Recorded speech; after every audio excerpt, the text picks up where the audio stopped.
Well, Falguni, thank you so much for joining me here on the Entrepreneurial Success Podcast. And yet again, we're doing a special episode as you are one of the collaborators in the Fab Collab book. So without further ado, why don't I hand over to you so you can introduce yourself to the audience and tell us what you do? Thank you very much for having me, Henriette. I'm a business growth coach, and I work with small and medium-sized businesses. I work with the owners and their teams to put a corporate structure into the business so that the business can grow efficiently and more importantly, it can grow sustainably. A lot of business owners have great business knowledge. Naturally, they are in business, but they're very close to the day-to-day. And so the growth side is a little sporadic. It's not consistent, and they don't implement consistently. So that's where I come in, and that's how I help my clients. I know, and you're so good at it. I mean, always where I go, people go like, "You've got to talk to Falguni. You've got to talk to Falguni." But obviously, you never just woke up one day and decided I'm going to be a business coach. I know that you come from a legal background first, but what did that look like for you and why business coaching? What made you move into that kind of niche? To be honest, I had never ever thought about coaching. But when I look back now as an employee, I always seem to be the one helping people, the voice of reason, calming people down, having a sort of logical mind. And so, actually, a lot of what I did before, there's a lot of transferable skills because as a lawyer, also, um, I'm very good with detail, I'm very good with communication, I'm good with, working hard.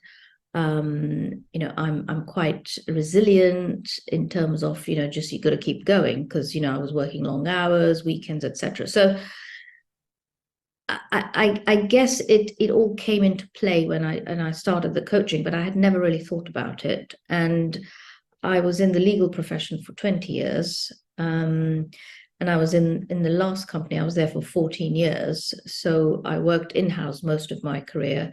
And I was in-house lawyer and company secretary for a publicly listed property company. And it was a big role, very, very demanding, but very satisfying as well, and fantastic experience, but really just exhausting. And after 14 years in one place, I just kind of ran out of steam. I guess I was burnt out because I kept going. And I just needed to go off and do something different. When I left there, I didn't know what I was going to do. I actually left without a plan. I just knew that I had to go off and do something different, which was quite a scary thing to do, quite Yeah. a thing to do. Because then you suddenly think, oh my God, what have I just done? But it was the right thing. So I don't regret that. But then it was like, what am I going to do now? And I took some time out. I was just not ready to go back to work because I think I'd been in such a fast-paced environment that my mind was just not ready for another role. But I started getting a little bored in terms of mental challenge. And when I say this, people kind of roll their eyes and go, are you crazy? But I did a master's. I enrolled for a master's degree in the history of corporate governance and also business ethics. So it was a great master's. It gave me time to calm down a little bit. And I decided after I'd finished it that I wasn't going to work full time. I was just going to look for interim positions. And while I was looking for the interim positions, I came across the coaching. So it was quite by chance. I looked into it out of curiosity, but it made a lot of sense to me because having worked for a large corporate, what I'm now doing is putting a corporate structure into small and medium-sized businesses. And it makes a huge difference for owners because otherwise things blend into one. They're busy doing the day-to-day, and then the sales and the marketing and the operations, the finance, the people management, admin, it's kind of there. it's kind of happening, but it's happening sporadically. Yeah. And so I just help them take a step back. Where are you now? Where do you want to get to? Give them a lot of clarity and focus. And then they plan every 3 months in all of these areas. And so they can carry on the day to day, but also work on growing the business.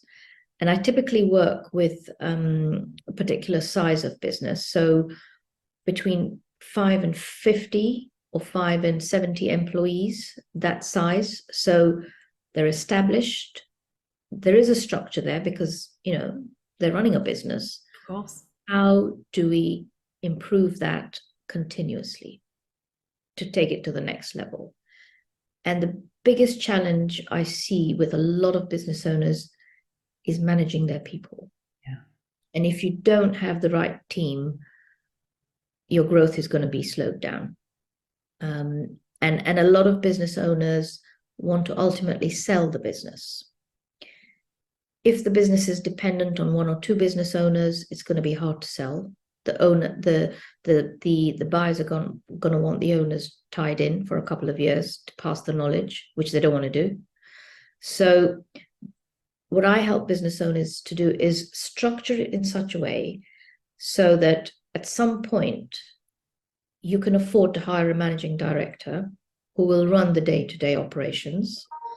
And you, as the business owner, can take a step back. You don't need to be in the business every single day if you don't want to be. And you can focus on growth and strategy. So you're still involved. You can either do that or take a passive income, because if the business is doing well and you're overseeing it and it's doing fine, you can take a passive income. Or the third option is you can sell it. Yeah. Because now it's a commercial enterprise which is profitable, and it can work without the business owner because the structure is there, the people in place, and it all comes back down to the people. Yeah. Yeah. I love that kind of concept of how you work with your clients. But I also love your story, because I think this is what fascinates me when I meet women like you in particular is, like I said, you didn't just wake up one day and decide, I'm going to be a business coach. It is something that you just kind of dived into and kind of explored and then realized this is it.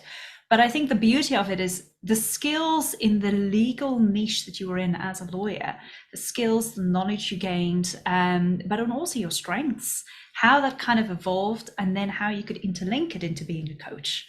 And I think that's the beauty of it. When so many of us decide to make changes or to pivot in business or to do something completely different, we always feel like, oh my gosh, I'm saying goodbye to one chapter of my life and now I'm moving on to another one. It's almost like you're cutting off something that you've grown and tried to work on for so many years, but that's not the case.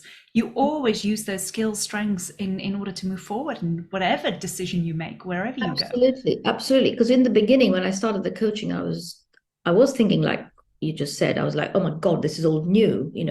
This is totally new for me. But actually, a lot of it is transferable. Yeah. And before I did law, I did a degree in biology. So again, that involved a lot of detail. Yeah. And I am a detailed person. So, it's helped me quite a lot. It beautifully comes full circle around as to what you do, and that makes you an expert. And that's why I kind of love having these conversations with you, because you've got a different way of thinking than I do, but at the same time, the knowledge, the experience that you have is so vastly different from any other business coach who's doing the exact same thing you're doing. Yeah. And I think that is the beauty of coaching, because every coach brings something else to the table. Everybody has had their own experience and their own, life experience, work experience. And so it's a matter of, who is the right fit for you as a client. Yeah. Okay. So as long as, there is that connection, then, it's going to be a good outcome for the business and the business owner, because my priority is, of course, to grow the business. But as I get to know my clients, you start delving into, the personal development, because often there are things, we're all human, and so we're juggling with very similar challenges personally as well. And I find men especially think they're leading two separate lives, personal life, business life. It's all intertwined.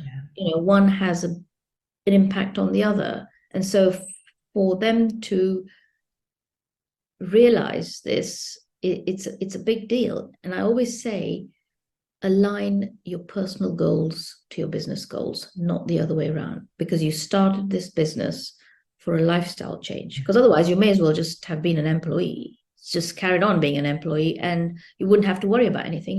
You go in, do your bit, get paid, and you leave. When you start a business, you've bought yourself a job, because now you're responsible for everything. And as soon as you start employing people, you're responsible for them, because they rely on you to pay their salary, which pays their mortgage inevitably. Yes. Yeah. So, it's quite a serious thing, I think. Let's talk a little bit about your chapter in the book. I think the one thing I would love to know, if it's okay for me asking this, is why did you decide to participate and write a chapter in the Fab Collab book? My goodness, I've never written a chapter, let alone a book. And so when the opportunity came along, I was thinking, should I do it? Should I not do it? And I thought, why am I not going to do it? And I just thought, let's see what happens. I had no idea of the process. I had absolutely no clue. All I was told was, would you like to write a chapter? It's all about collaboration, and then write a chapter of what it means to you. Okay. And I'm glad. I'm really glad I did it. It's just been so, it's an adventure, really. Yeah. Because it's still very early days. We only published the book in May, and I just hope that it will be a book that's going to be like a reference book for business owners, and not just women. I know it's a lot of a lot of women we've been kind of talking to about the book, but it'll help everybody. Yeah, So, absolutely. yeah, no, I'm glad I did it. And I'm glad that you did it as well, because I think, it's your chapter is really, how can I say, it gives you a different way of thinking about collaboration with what you shared. And one of the things you speak a lot about in your chapter is trust. Why trust in particular? Why do you think it is such an important element when it comes to collaborations? I just think that, without trust, you can't go very far. You just don't know when things can fall apart. It's just fundamental to having any kind of partnership. And I think often we can tell whether we can trust somebody or not. And to me, it's the trust and the relationship that moves things forward, always. There's got to be some level of emotion and trust to make it a success, because I think otherwise it's too bland, it's too sterile, if that's the right word. And I think, and it's got to be both ways, and especially with what I do, if prospects don't trust me, they're not going to tell me what's going on in their business. Why should they? I would be the same. And so that's why so most of my work comes from referrals, but at the beginning, I will spend as much time as necessary for them to be comfortable to make that decision to work with me, because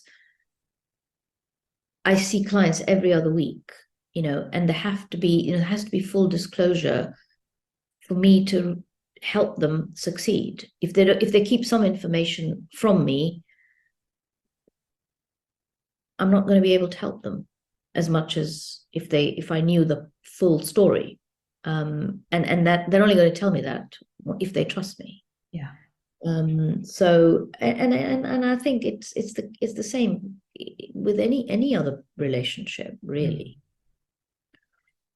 So yeah, I wanted to highlight that, to me, trust is really the corner stone for all partnerships. Yeah. And you've got some beautiful examples in your chapter as well. But we won't go into that, because for those of you who want to see some great examples of that, you've got to buy the book and you've got to read the chapter. But there you go. But I want to ask you, obviously, throughout your years as a business owner, you've obviously got some beautiful and a lot of examples about collaboration, how you've used collaboration, maybe personally or in business. What are some of those key examples that really stood out for you when it came to collaborating? So the first and the most important is when I work with clients, that's a collaboration, because I don't tell them what to do. We agree what they're going to do. I ask the questions, I might offer some ideas, some suggestions, we'll talk through a situation. So, working with clients is my biggest collaboration, because, they are the experts in their business. I don't need to tell them, do it this way, or you're doing it wrong, or whatever. Okay, it's you're here now. Where do you want to get to, and how are we going to do it together? That's one. Another one that works well is to collaborate with people who have a synergy. So, for example, commercial lawyers or accountants, where they've got clients, and I can offer the coaching, and I can also refer my clients to them. So I would say those are the sort of two key collaborations in for my business. Yeah, absolutely. And one last thing that I wanted to ask you is, obviously we've met through Sister Snog. How do you find networking also kind of elaborates on the term of collaboration? How have you find networking kind of helps you with that? So networking for me has been where I started to get clients from, as well. But I think you have to really be patient, build the relationships, and it's a slow burn. But I think if you're part of a group where there is that connection, and you do have a good relationship, and you build on it, then I think networking is great. But it's you've got to be prepared to give, and I offer lots of things which often I won't charge for, because it's just wrong. you know yeah, so I think networking, you've got to find a group that you're comfortable with. And I find, I'm based in central London. There are so many networking groups, every couple of weeks you hear of something new, but you've just got to be really careful of which one you decide you're going to join. And then you've got to give it time. Yeah. A couple of years really, because by the time, you'll attend events, you'll have a one-to-one, but even just one meeting is not enough. You need 2, 3 one-to-ones to really get to know that person, and for them to get to know you. But I think after that, it networking is definitely something that's worked for me, and I would urge people to just be patient with it. Yeah. Give it a go and don't give up too quick. Yes, and be open and share. Yeah. Yeah. And that's part of the collaboration. You've got to Indeed. collaborate. It goes both ways. Indeed. Yeah. Oh my gosh, Falguni, all I can say is just, thank you so much for coming onto the podcast. And for those of you listening or watching this video, obviously, I would highly recommend that you go and connect with Falguni either via her website, LinkedIn, or Instagram. All the details will be below in the show notes. And of course, if you haven't got a copy of the book yet and you would love to read Falguni's chapter, by all means, the details for the book is also down in the show notes. So make sure you grab your copy there and then, leave us a review and let us know what you thought about it. Because like Falguni said, it is not just for women in order to read and get business savvy. It's really just a book in order to share some examples of great collaborations and how you can use some of those examples yourself in order to grow your business. But if you would like to get in touch with Falguni and talk about your business, and obviously, like she said, 5 employees or more, then obviously go reach out to her and see how you can obviously grow your business as well with the help of a business coach. Falguni, thank you so much. I really appreciate you coming on and sharing your story, but also you're taking part in the book and writing an amazing chapter. I really appreciate it. Thank you, Henriette. Thank you very much. Good. I'll see you soon. Bye. Bye-bye.